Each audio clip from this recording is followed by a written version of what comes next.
हाँ जी, सभी को नमस्कार। मैं संदीप सुड्डा आपका हार्दिक स्वागत करता हूँ आपके अपने YouTube channel Hindi with Sandeep Sudda पे। आज अपने रीतिकाल की प्रमुख प्रवृत्तियों के बारे में पढ़ेंगे। अपने एक सीरीज चला रखी है जिसमें अपने आदिकाल के प्रवृत्तियों के बारे में अध्ययन किया है, अपने भक्ति काल की प्रवृत्तियों के बारे में अध्ययन किया है, आदिकाल के तहत अपने सिद्ध साहित्य, नाथ साहित्य, जैन साहित्य और रासो साहित्य की प्रवृत्तियों के बारे में।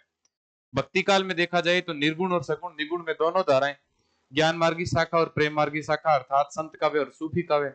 सगुण काव्य में दोनों धाराएं, राम काव्य और कृष्ण काव्य का अपने अध्ययन कर चुके हैं। अब अपने जो क्लास है वो क्लास है रीतिकाल। रीतिकाल की प्रमुख प्रवृत्तियां। रीतिकाल को मुख्यतः 3 भागों में विभाजित किया गया है और वो जो 3 भाग है वो आचार्य रामचंद्र शुक्ल द्वारा विभाजित नहीं किए गए बल्कि विश्वनाथ त्रिपाठी द्वारा, विश्वनाथ प्रसाद त्रिपाठी है उनके द्वारा, उनका विश्वनाथ प्रसाद मिश्र के द्वारा, ठीक है ना, विश्वनाथ प्रसाद मिश्र के द्वारा उनका विभाजन किया गया। रीति बद्ध, रीति मुक्त, रीति सिद्ध कवि, ठीक है। उनकी अपनी विशेषताओं के बारे में पढ़ेंगे। जितने भी साथी यूट्यूब पर नए जुड़े हैं उन सभी साथियों को बता दें कि अपने पढ़ाई संसार ऑनलाइन ऐप है।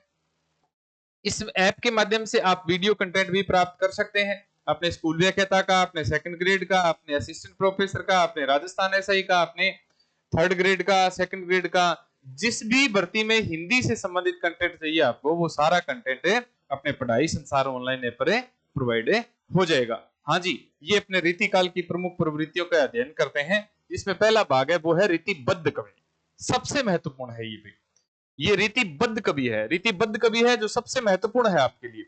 ये जो रीतिबद्ध कवि है, पहली विशेषता देखो कि इनमें काव्यत्व, काव्यत्व व आचार्यत्व, काव्यत्व व आचार्यत्व दोनों का मिश्रण मिलता है। आचार्य कवि भी थे, ठीक है, आचार्य भी थे और कवि भी थे, कहने का मतलब है ये क्या थे, कवि प्लस में आचार्य, ठीक है ना। ये जो जितने भी रीतिबद्ध कवि हैं ये कवि और प्लस में आचार्य थे। काव्यत्व और कवित्व आचार्यत्व का मिश्रण मिलता है।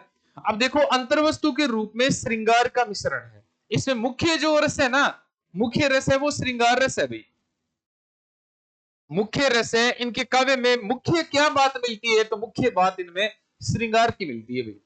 इनमें मुख्य बात किसकी मिलती है, तो मुख्य बात श्रृंगार की मिलती है। सबसे महत्वपूर्ण बात है ये। अब अगली बात यह है कि प्रकृति का उद्दीपन रूप में चित्रण। अभी तक अपने पढ़ते आए हैं सूरदास का, अपने पढ़ते हैं आए हैं सूफियों का, अपने पढ़ते आए हैं सिद्धों और नाथों का। उनमें प्रकृति का वीर गाथात्मक अपने रचनाएं देखें या फिर अपने जैन काव्य देखें, लगभग प्रकृति का उद्दीपन रूप में चित्रण मिल रहा है, खासकर 2 काव्यों में, सूफी काव्य और कृष्ण मार्गी शाखा, ठीक है। इन दोनों में प्रकृति का उद्दीपन रूप में चित्रण मिलता है। अपने आगे पढ़ेंगे कि प्रकृति का आलंबन रूप में चित्रण पहली बार द्विवेदी युग में हुआ था। उससे पहले प्रकृति का लगभग कौन सा चित्रण मिलता है, तो उद्दीपन रूप में चित्रण मिलता है, ठीक है ना। विभाव के 2 भेद होते हैं, आलंबन और उद्दीपन। लगभग उद्दीपन रूप में चित्रण मिलता है। अब देखो प्रेमानुभूति की मानसलता या दैहिक प्रेम, इनको आध्यात्मिक प्रेम से, उनको अलौकिक प्रेम से कोई मतलब नहीं था, इनको तो शारीरिक प्रेम से मतलब था। यहां तक कि भिखारी दास जी ने यह कह दिया था कि आगे के कवि रीजे तो कविता ही नहीं तो राधा कन्हई के सुमिरन को बहानु है। बहाना तो लेते थे राधा और कृष्ण का और लिखते क्या थे, श्रृंगार पर रचनाएं लिखते थे। तो इनका जो प्रेम था वो प्रेम कौन सा था, शारीरिक या दैहिक प्रेम था, या फिर प्रेमानुभूति की क्या है मिलती है, तो मानसलता मिलती है इसमें। इनको कोई मतलब नहीं था। ये जो कवि थे ये दरबारी कवि थे और राजा को प्रसन्न करने के लिए नायक नायिकाओं के बारे में लिखा करते थे। और कोई कमी दिखती तो ऐसे कहते कि ये तो राधा कृष्ण के बारे में लिख रहे हैं हम, तो प्रतीक तो बनाते राधा और कृष्ण और लिखते किसके बारे में थे, तो नायक नायिकाओं के बारे में लिखते थे। अब देखो इनमें श्रृंगार और भक्ति का गठजोड़ है। यही तो बात मैं कर रहा हूं कि एक तरफ तो ये क्या कर रहे हैं कि हमें राधा और कृष्ण की भक्ति कर रहे हैं, ठीक है ना, और एक तरफ क्या कर रहे हैं, तो एक तरफ कह रहे हैं कि हमें श्रृंगार के अर्थात नायक नायिका के बारे में लिख रहे हैं। तो ये श्रृंगार और भक्ति का क्या माना जाता है, ये काव्य गठजोड़ माना जाता है। देखो भूषण जैसे कवि है वो वीरतापूर्ण भावों की रचनाएं लिखा करते थे। तो वीरता, राज प्रशस्ति और नीति परक काव्य भी है भाई। वीरता, राज प्रशस्ति, राजाओं की प्रशंसा, और इसके साथ साथ में नीति परक काव्य है, नैतिकता की देन है, ये नैतिकता कह सकते हैं। इनका काव्य प्रबंध काव्य नहीं है, बल्कि कौन सा है, तो इनका मुक्तक काव्य है। बहुत महत्वपूर्ण चीज है भाई, वेरी इंपॉर्टेंट है। ऐसे प्रश्न है आजकल असिस्टेंट प्रोफेसर में और स्कूल लेक्चरर में दोनों में पूछे जाते हैं भाई। असिस्टेंट प्रोफेसर में, स्कूल लेक्चरर में, सब में आते हैं ऐसे प्रश्न। ठीक है, ये मुक्तक काव्य है। अगला देखो, ब्रज भाषा रीतिकाल की मुख्य भाषा थी। अगर देखा जाए ना, मुख्य भाषा रीतिकाल की कौन सी है, ये प्रश्न पेपर में आया हुआ है। रीतिकाल की मुख्य भाषा कौन सी है, तो ब्रज भाषा है। लेकिन शब्द कौन कौन से मिलते हैं उनमें, उनमें अरबी शब्द भी मिलते हैं, फारसी शब्द भी मिलते हैं, देशज शब्द भी मिलते हैं। अरबी, फारसी और देशज शब्द भी मिलते हैं, लेकिन मुख्य भाषा कौन सी आ जाएगी, तो ब्रज भाषा आ जाएगी। अब देखो, अलंकारों का चित्रण मिलता है इनमें, इनमें चित्रात्मकता मिलती है। इनका जो काव्य है ना, जब पढ़ेंगे तो ऐसे लगेगा जैसे चित्र चल रहे हैं अपने सामने। नाद सौंदर्य, एक प्रकार का संगीत। कविता पढ़ेंगे तो ऐसा लगता है जैसे हम संगीत सुन रहे हैं। तो नाद सौंदर्य भी मिलता है रीतिबद्ध कवियों में। ठीक है, चित्रात्मकता भी मिलती है, और इसके साथ साथ में अलंकारों का भव्य मिश्रण मिलता है। अलंकारों का भव्य मिश्रण। अब अंतिम विशेषता है, ये तो वही विशेषता है जो रासो साहित्य की विशेषता थी। ये वही विशेषता है जो रासो साहित्य की विशेषता थी। मतलब है, ये आश्रय, अपने आश्रय दाताओं की प्रशंसा करते हैं। जिसकी खावे बाजरी, रुलसी की करे चाकरी, रुलसी की भरे हाजरी। सही है ना, तो वो बात है, अपने आश्रय दाताओं की प्रशंसा तो करनी पड़ी, क्योंकि उनकी बाजरी खा रहे थे, उनकी चाकरी कर रहे थे। तो अपने आश्रय दाताओं की प्रशंसा, जो वीरगाथा काल की विशेषता है, वही विशेषता रीतिबद्ध कवियों की भी है। ठीक है ना, ये है अपने रीतिबद्ध कवि। अगला जो अपने पढ़ते हैं, रीति सिद्ध कवि। ठीक है, रीति सिद्ध कवियों की विशेषताएं हैं। जो रीति सिद्ध कवियों की विशेषताएं हैं, वो लगभग रीतिबद्ध कवियों की विशेषताओं के समान है। कोई महीन सा अंतर है। सारी विशेषता जो मैंने यहां लिखवाई है, वही की वही विशेषता रीति सिद्ध कवियों की है। लेकिन क्या है कि कुछ महीन सा जो अंतर है, वो अंतर मैंने आपको नोट करवाऊंगा मैं आपको, कि वो नोट कौन सा है। जैसे रीति सिद्ध कवि थे, वो क्या है कि लक्षण प्रस्तुत नहीं करते थे। जैसे रीतिबद्ध कवि क्या है कि पहले तो संस्कृत के काव्य का अध्ययन करते, फिर उनके आधार पर हिंदी में काव्य रचना करते थे। वो उनकी नकल करके या फिर उनके आधार पर हिंदी में काव्य रचना करते थे। लेकिन रीतिबद्ध कवि थे, सॉरी रीति सिद्ध कवि है, वो काव्य शास्त्र के सिद्धांत या लक्षण प्रस्तुत नहीं करते थे। केवल ये कविताएं काव्य शास्त्रीय लक्षणों को ध्यान में रखकर, हाँ उनके ध्यान में जरूर था, हालांकि काव्य शास्त्र पढ़ के उनका लक्षण प्रस्तुत नहीं किया उन्होंने हिंदी में। ठीक है, लेकिन ध्यान में जरूर रखा उन्होंने। ये इनकी विशेषता है भी, ये इनकी विशेषता है जो अलग है, जो किससे अलग है, अपने रीतिबद्ध कवियों से अलग है। अब आगे देखो, राजाओं की प्रशंसा सेम की सेम वही मिलती है जो रीतिबद्ध कवियों में मिलती है। श्रृंगारिकता वही मिलती है जो रीतिबद्ध कवियों में मिलती है। इस काव्य धारा में भी है। इसके जो प्रमुख कवि, एकमात्र कवि याद कर लो अपने, बिहारी, निवाज पजने सतीश, रसनिधि बृंद। पढ़ोगे तो भी ठीक है, नहीं पढ़ोगे तो भी ठीक है। नहीं पूछा जाता, एक ही कवि पूछा जाता है। रीति सिद्ध कवियों में एक ही पूछा जाता है। ये रीति शब्द है, ये रीति शब्द ऐसे होता है भाई,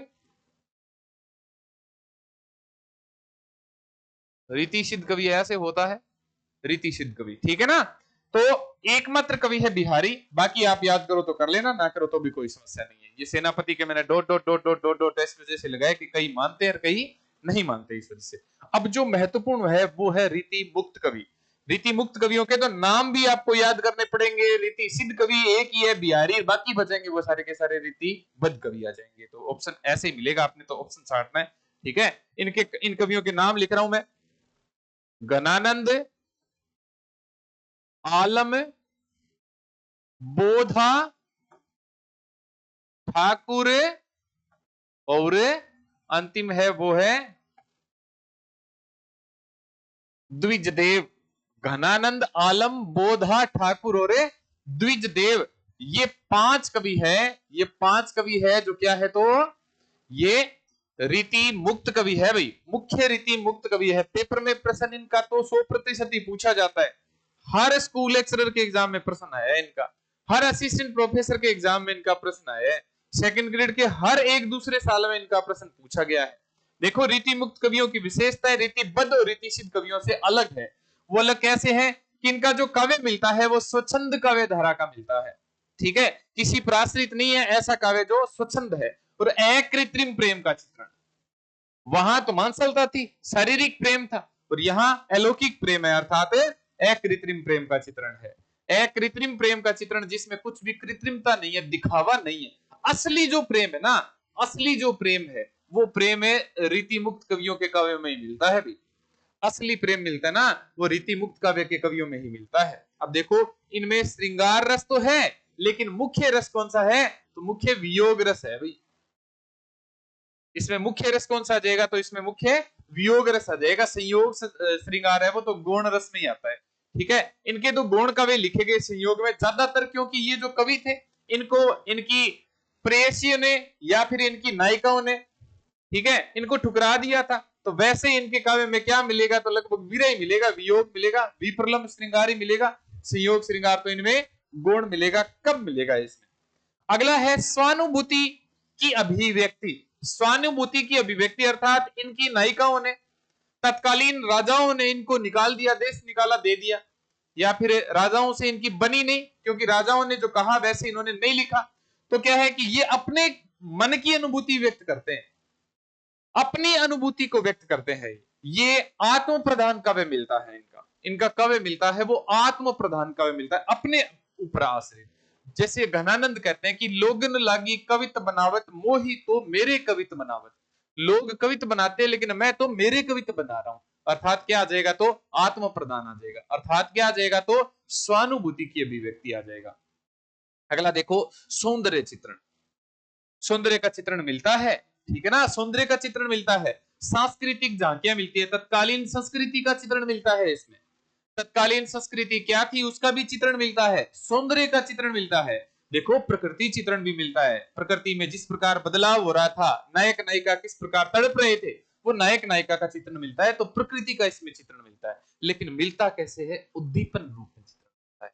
आलंबन रूप में चित्रण तो मिलेगा आगे जाके द्विवेदी युग में भी, ठीक है ना। कौन से युग में, तो द्विवेदी युग में। अगला है ब्रज भाषा का लाक्षणिक प्रयोग। प्रयोग व चित्रे के, लाक्षणिक वक्रता और प्रयोग व चित्रे के कवि कहा था घनानंद को आचार्य शुक्ल जी ने। तो इनके काव्य में ब्रज भाषा का लाक्षणिक प्रयोग मिलता है, इनके काव्य में ब्रज भाषा का लाक्षणिक प्रयोग मिलता है, लक्षण। अब ऐसे पेपर में प्रश्न आए हुए है कि अभिधा शक्ति में ये बात करते हैं, ये अभिधा शक्ति में बातें करते ही नहीं है, ये तो व्यंजना शक्ति में, लक्षणा शब्द शक्ति में बात करते हैं। अगला देखो मुक्तक काव्य है। भले ही अपने देखिए रीतिबद्ध कवि, भले ही देखिए अपने रीति सिद्ध कवि, भले ही अपने देखिए रीति मुक्त कवि, तो इनका काव्य मिलता है वो लगभग कौन सा काव्य मिलता है, तो मुक्त काव्य मिलता है, न कि प्रबंध काव्य मिलता है। अब देखो इनमें अलंकारों का मिश्रण भी मिलता है, इनमें छंदों का मिश्रण भी मिलता है, इनमें बिंबों का समावेश भी है, बिंब, ठीक है, स्पर्श बिंब, सर्व बिंब, दृश्य सर्व बिंब।